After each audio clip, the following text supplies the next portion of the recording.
ছেড়ে যাবে বলেই প্ল্যান করে বিয়ে রেজিস্ট্রি করেনি প্রবাহ। 6 মাস আগে ঘাট ধরে বাড়ি থেকে বার করেও দেয় দেবলীনাকে। সংসার না ছিল নরক। বিস্তারিত থাকছে প্রতিবেদনে। বন্ধুরা, চ্যানেলে নতুন হলে চ্যানেলটি সাবস্ক্রাইব করে রাখতে পারেন ও ভিডিওটি শেয়ার করতে পারেন। কথায় আছে অপোজিট অ্যাট্রাক্টস, অর্থাৎ বিপরীত দুই জিনিসের মধ্যেই আকর্ষণ সবচেয়ে বেশি। দেবলীনা নন্দী ও তার স্বামী প্রবাহ নন্দীর মধ্যে যেন সম্পর্কটা তেমনই ছিল। একজন উড়ান ভরেন আকাশে, আর একজন গানের কেরিয়ারকে আকাশচুম্বী করে তুলেছিলেন ধীরে ধীরে। এই আকাশ ছোঁয়াটাই একমাত্র মিল, আর এই মিলই এতদিন বেঁধে রেখেছিল তাঁদের। না হলে গান সুর এসব থেকে শতহস্তে দূরে থাকেন প্রবাহ। আর অন্যদিকে সরগমকেই জীবনের মূল ছন্দ বানিয়ে ফেলেছিলেন দেবলীনা। পাইলট স্বামীর সঙ্গে গায়িকা স্ত্রীর সংসারের ছন্দ কিন্তু ছিল পিয়ানোর টুংটাঙের মতো। মাখো মাখো প্রেমে মিষ্টি বেবি ডাকে সকাল থেকে রাত কাটত দেবলীনা ও প্রবাহের। দেবলীনার ভিডিওতে সেই গদগদ প্রেম দেখতে অভ্যস্ত ছিল দেবলীনার অনুরাগীরাও। এমনকি সুপুরুষ প্রবাহও নিজের মতো করে সোশ্যাল মিডিয়ায় পরিচিতি বাড়িয়ে নিয়েছিলেন। প্রবাহর মা বাবা 6 মাস আগে বাড়ি থেকে বের করে দিয়েছিল দেবলীনাকে। কোনো খোঁজ খবর নেয়নি প্রবাহ তখন। নিজেই আবার ভালোবাসার টানে ফিরে গিয়েছিল দেবলীনা। চন্দননগরের ছেলে দার্জিলিংয়ের ঐতিহ্যবাহী সেন্ট পলস স্কুল থেকে পড়াশোনা করেছে প্রবাহ। পড়াশোনায় ছিলেন 1 নম্বর। ছোট থেকেই ইচ্ছা ছিল আকাশে ওড়ার, পাইলট হওয়ার। নিজেকে প্রথম থেকে সেভাবেই তৈরি করেছিলেন প্রবাহ। তবে পড়াশোনার পাশাপাশি ফুটবল ও ক্রিকেটও খেলতেন দারুণ। স্কুলের খেলার টিমে ছিলেন পাক্কা মোটিভেটর। স্কুলের গণ্ডিতে প্রচুর রেকর্ডও হাঁকিয়েছেন প্রবাহ। এই মুহূর্তে এয়ার ইন্ডিয়া বিমান সংস্থার সঙ্গে যুক্ত পাইলট প্রবাহ নন্দী কেরিয়ারের শুরুতে মুম্বাইয়ে কাটিয়েছেন, তারপর কলকাতা। দেবলীনার ভ্লগে মাঝে মধ্যে ফুটে উঠত দুজনের মাখো মাখো প্রেমে দাম্পত্যের নানা ছবি। রাজারহাটের এক আবাসনেই থাকতেন দুজনে। মাঝে মধ্যেই আসতেন দেবলীনা ও প্রবাহের অভিভাবকরা। সে ছবিও ফুটে উঠত দেবলীনার ফেসবুকে। এই নীরবতার আড়ালেই শারীরিক নির্যাতনের অভিযোগও সামনে এসেছে। একাধিকবার মারধর, বাড়ি থেকে বের করে দেওয়ার ঘটনাও ঘটেছে বলে দেবলীনার মায়ের দাবি। কাজের সূত্রে দেরিতে ফেরা নিয়েও তৈরি হতো অশান্তি। সংসার আর পেশার টানাপোড়েনে দেবলীনা ভেঙে পড়লেও পুলিশের দ্বারস্থ হননি কখনো। বর্তমানে এসএসকেএম হাসপাতালে তার চিকিৎসা চলছে। শারীরিক ঝুঁকি কাটলেও মানসিকভাবে তিনি গভীরভাবে বিপর্যস্ত। দেবলীনার মা জানিয়েছেন, ভবিষ্যতের সিদ্ধান্ত সম্পূর্ণ দেবলীনার উপরেই ছেড়ে দেওয়া হয়েছে। এখনো পর্যন্ত স্বামী প্রবাহ নন্দী বা তার পরিবারের তরফে কোনো খোঁজ খবর পাওয়া যায়নি বলেও অভিযোগ। এই ঘটনা নতুন করে প্রশ্ন তোলে সমাজের ভয়ে কত নারীর কষ্ট আজও নীরবেই রয়ে যায়। বেশ কয়েকদিন ধরেই দেবলীনা নন্দীকে ঘিরে যেন এক ঝড় উঠেছে। হঠাৎ করেই তার বিয়ের পর হাসি খুশি চেহারার আড়ালে যে টানাপোড়েন চলছিল, হাসপাতালের একটি ছবি ভাইরাল হতেই সবকিছু প্রকাশ্যে আসে ও শুরু হয় সমালোচনা। কেউ বলছে নাটক, কেউ বলছে জনপ্রিয়তা পাওয়ার চেষ্টা, যা তার পরিবার এবং বিশেষ করে তার দিদির কাছে একেবারেই অগ্রহণযোগ্য। তার দিদি শর্মিষ্ঠা জানিয়েছেন, দেবলীনা সুস্থ হওয়ার চেষ্টা করছেন, কিন্তু নানান নেতিবাচক মন্তব্য তার মানসিক অবস্থাকে আরও ক্ষতিগ্রস্ত করছে। কালও সে নিজেকে শেষ করে দেওয়ার চেষ্টা করেছে হাসপাতালেই। দেবলীনার মা কাঁদতে কাঁদতে বলেছেন, তিনি কখনোই মেয়ের সংসার ভাঙার বা দোষ দেওয়ার পক্ষে নন, বরং চান মেয়েটি সুস্থ হোক এবং পরিস্থিতি বোঝার আগে কেউ দোষী সাব্যস্ত না করুক। কারণ দাম্পত্য জীবনে নানা সমস্যা স্বাভাবিক, আর এভাবে হঠাৎ পদক্ষেপ নেওয়া মানসিক চাপের ফল, যা কেউ সহজে বুঝতে পারে না। এত কিছু বলার পরেও অনেকের মনে প্রশ্ন জাগে যে প্রবাহের কি কোনো বিবাহ বহির্ভূত সম্পর্ক ছিল? ঠিক কবে থেকে এবং কেন এই অবনতি ঘটতে শুরু করলো? দেবলীনার কি কোনো দোষই ছিল না? এই নিয়েও নানান তথ্য প্রমাণ এবং বিস্ফোরক তথ্য সামনে এনেছেন দেবলীনার দিদি ও মা। দিদি শর্মিষ্ঠা প্রথমে জানান, প্রবাহের থেকে নাকি আমার বোন সব সময় নিয়েই গেছে। কিচ্ছু দেয়নি। প্রবাহ বড়লোক হতে পারে, পাইলট হতে পারে, কিন্তু সংসারের এক টাকাও দিত না। আমার বোন তার স্বামীর ইনার পর্যন্ত কিনে দিত।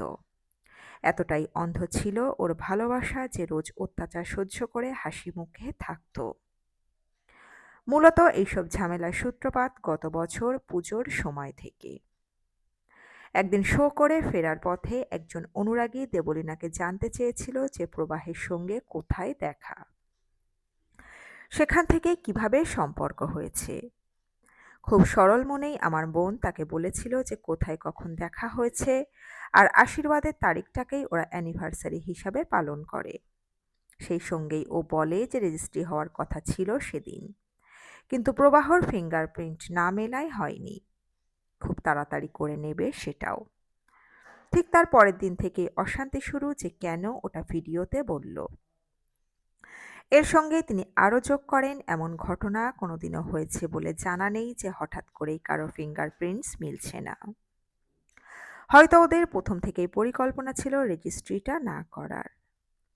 আজও আমার বোনের বিয়ের কোনো সরকারি নথি নেই। এছাড়াও যখন কোনো সমস্যা হতো বাড়ি থেকে বের করে দিত ওকে।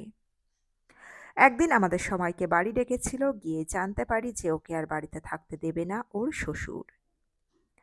এমনকি তিনি বলেন রাতে শোয়ার জন্য বাড়িতে আসার দরকার নেই। তারপর 3 মাস বোন আমাদের কাছে ছিল। ওরা কেউ যোগাযোগ করেনি, বরং দেবলীনা পাগলের মতো চেষ্টা করেছে যোগাযোগ করার। ওর চিরকাল একটা কি পরিবার আর বাচ্চার স্বপ্ন ছিল। কোনোদিনও সেই সংসার ভেঙে চলে আসতে চায়নি। এরই সঙ্গে দেবলীনার মা যোগ করেন, শ্বশুর শাশুড়ি ক্যামেরা অন হলেই নাটক করত, এত অত্যাচার করত, কথা শোনাতো, তবুও প্রবাহ কোনোদিনও স্ত্রীর পাশে দাঁড়ায়নি। এমনকি হানিমুনে গিয়েও আমার মেয়েকে মারধর করেছে।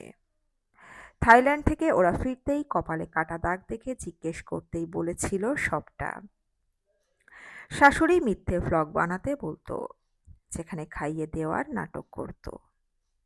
দেবলীনা দিদি শর্মিষ্ঠা আরও বলেন, দেবলীনাকে সমাজ মাধ্যমে নাম ফাটানোর জন্য আত্মঘাতী হওয়ার অভিনয় করার কোনো প্রয়োজন নেই। দ্বিতীয়ত, একটা মানুষ যখন অভিনয় করে 4-5টা ওষুধ খায়, কিন্তু আমার বোন 78টা ঘুমের ওষুধ খেয়েছিল, যেটার প্রমাণ আমাদের কাছে রয়েছে, ডাক্তারের প্রেসক্রিপশন এবং ওষুধের পাতাও। এরপর যেটা সবথেকে আলোচ্য বিষয় হয়ে উঠেছে, সবাই বলেছে দুতরফা জানা উচিত। প্রবাহ কেন কিছু বলছে না? অবশ্যই সেটা জানা উচিত। আমরা যারা খুব কাছের মানুষ তারা এই 1.5 বছরে ওর সঙ্গে কি ঘটেছে সবটাই জানি। সেটা সবাইকে 5 বা 10 মিনিটে বলা সম্ভব নয়। আমাদের কাছে সবকিছুরই কম বেশি প্রমাণ আছে, প্রয়োজনে সেগুলো সামনেও আনব। আমার বোন মানসিক এবং শারীরিকভাবে নির্যাতিত ছিল কিনা সবটাই প্রমাণ করে দিতে পারি। একটা স্বামী স্ত্রীর দাম্পত্য জীবনে অনেক রকম সমস্যা থাকতেই পারে। তার মানে আমার বোন যে ইচ্ছে করে ঝগড়া করছে বা চাপ দিচ্ছে সেটা নয়, বরং সবসময় উল্টোটাই হয়েছে ওর সঙ্গে। আমরা সবাই ওকে দীর্ঘদিন বলেছি মানুষের সামনে আনা উচিত ঘটনাগুলো। এটাও বলেছিলাম যে এখন মানুষকে না বললে পরে ঘটনাটা বার হলে সবাই ওর দোষটাই আগে দেখবে, বরং সমাজ মাধ্যমে নিজের সুখী জীবনের নাটকটা চালিয়ে যাচ্ছিল ও। আগে প্রতি সপ্তাহে যখন চন্দননগর যেত অনেক রকম সমস্যার সম্মুখীন হতে হয়েছিল। একসময় শ্বশুরমশাই ওকে বাড়ি থেকে বের করে দিয়েছিল, এখন আবার মাকে নিয়ে সমস্যা। দেবলীনার পদক্ষেপ নেওয়ার 10 মিনিট আগেও প্রবাহ ওকে বলেছে, মা তো সব জায়গায় তোমার সঙ্গে যাচ্ছে, এই জন্মে পিছন ছাড়বে না, তাহলে আমি থেকে আর কি করব। এরপর দেবলীনার মা মুখ খুললেন, আমি জামাই চাইনি, আমি ছেলে চেয়েছিলাম। আমি নিজের সন্তান হিসেবে মানতে চেয়েছিলাম প্রবাহকে। প্রথম দিকে সব ঠিকই ছিল, এত বড় ঝড় উঠবে আশা করিনি। আমরা একসাথে ঘুরতে যেতাম, বন্ধুর মতো সম্পর্ক ছিল। আমাকে নিয়েই যে এত সমস্যা তৈরি হবে কোনোদিনও ভাবিনি। আমি চাইনি আমার মেয়ের সংসার ভাঙুক। মা বাবা তো মেয়েকে কাঁধে বসিয়ে রাখতে পারে না, সংসার করতে পাঠাতেই হয়। কোনো সুস্থ মা কোনোদিনও নিজের মেয়ের সংসার ভাঙে না। কাল থেকে আমার মেজাজ একদম ভালো নেই, যারা মায়েরা আছে তারাই বুঝতে পারবে আমার কষ্টটা। সন্তানের সঙ্গে এমন হলে মায়ের উপর দিয়ে কি চায়। বলতে বলতেই কান্নায় ভেঙে পড়েন দেবলীনার মা। এই মুহূর্তে তাদের পরিবারের তরফ থেকে একটাই অনুরোধ, সব দিক জানায় যদি প্রাধান্য হয় তাহলে আগে থেকেই কাউকে দোষী সাব্যস্ত করা উচিত নয়, বরং এখন প্রাধান্য দেওয়া উচিত দেবলীনার সুস্থ হয়ে ওঠার দিকে। আমরাও গায়িকার দ্রুত আরোগ্য কামনা করি। তো বন্ধুরা, এই আপডেটে ছিল এতটুকুই। দ্রুত ফিরে আসবো এরকমই নতুন কোনো আপডেট নিয়ে।